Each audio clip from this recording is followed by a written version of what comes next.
DevOps is an absolute pain in the ass, and I like to do it as little as humanly possible. Today I'm going to go very surface level deep on one of the things that I am learning right now to make it a little bit easier to do DevOps, CICD, that kind of fun stuff. So if you're not familiar with all of the phrases that I just used, let's talk about those a little bit before we start. DevOps, or developer operations, are all of the different things that you have to do in order to do development work that isn't writing code. That sounds counterintuitive because one might think that developer work is writing code, but that's not exactly the case. In order to actually get your code running on something, you have to deploy it. In order to test it, you have to have testing infrastructure. In order to host your code somewhere, you have to have GitHub or some other kind of repo. There are all kinds of other things that happen behind the scenes in order to make things work. There's infrastructure that your code depends on that has to be deployed, managed, all of that kind of stuff. And there's a whole security landscape behind all of this that people like to call DevSecOps. Yeah, DevSecOps, or developer security operations. So that is DevOps. It's all of the stuff that developers have to do or deal with that doesn't actually have to do with writing code. Then you have CICD, which is continuous integration and continuous delivery. This is basically the idea that you are writing code, you are then building that code, or it goes through some kind of processing, and then you are deploying it or delivering it to some kind of infrastructure in some manner, or not delivering it because you're tested and passed or something like that. CI/CD is an absolute pain in the ass, as is DevOps just kind of in general. Why is it a pain in the ass? Because you have to deal with AWS, and AWS makes everything difficult on purpose. I say that you have to deal with AWS. Some people use Microsoft's cloud infrastructure. Like all three of you, you all can go watch another video on this or go and have fun and enjoy your life like everybody who doesn't have to deal with AWS probably can. But if you have ever dealt with AWS at all, you know that it can be a pain in the ass. There's a huge learning curve behind it that is intentional. I guarantee you they're making it intentionally difficult to do anything on AWS so that they can sell certifications and consulting and all of this other nonsense. Anyways, I could probably rant on that for a while, but now I'm going to plug their documentation on Terraform. Terraform is an infrastructure as code solution. Now here is what that means. Infrastructure as code means instead of messing around with the AWS console or the AWS command line interface, you declare, we're going to talk about that word here in a second, you declare what you want your infrastructure to look like, and then Terraform handles the rest. So if I've got a specific Lambda function that I want to look like this, it has these roles, it does these things in these ways, and it has these accesses, then I declare that in code, which is in either Terraform's syntax or I believe JSON. I've always done it in Terraform syntax, but you can also use JSON, I believe. And you declare how you want it to look, and then Terraform handles the rest. Now, there's a couple of immediate assumptions that I had when I first started looking into Terraform. One is, okay, well, you're really only going to be doing this process once, right? Like in order to deploy your thing.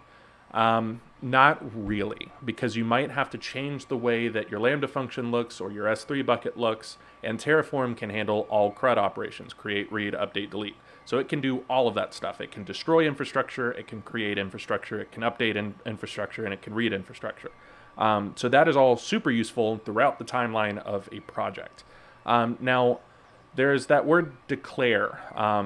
Terraform is what's called a declarative framework, meaning I tell Terraform this is the way I want my infrastructure to look, and Terraform handles the rest. This is super cool because you don't actually have to know how to set up any of this stuff through the console or through the CLI or anything like that.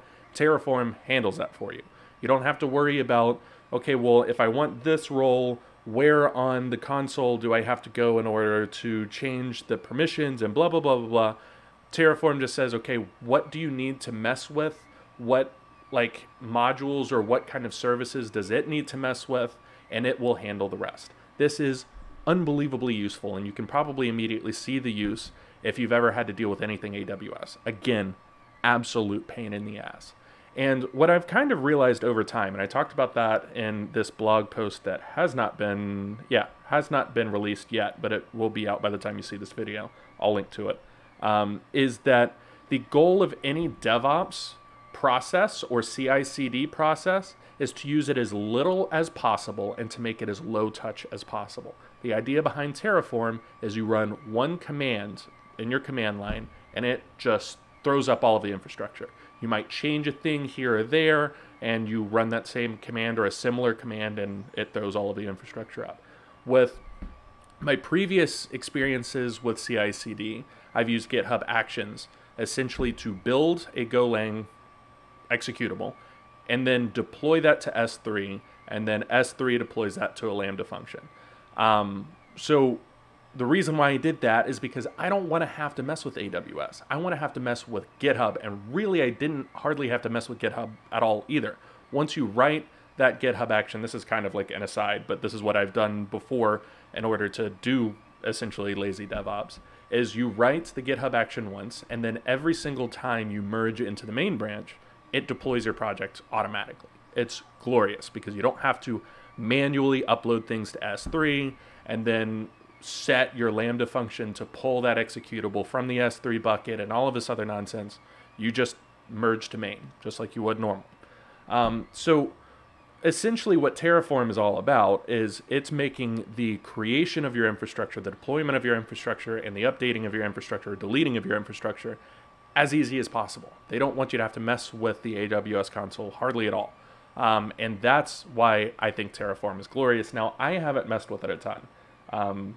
This blog post and this video is kind of more meant as a surface level explainer of what I understand Terraform to be.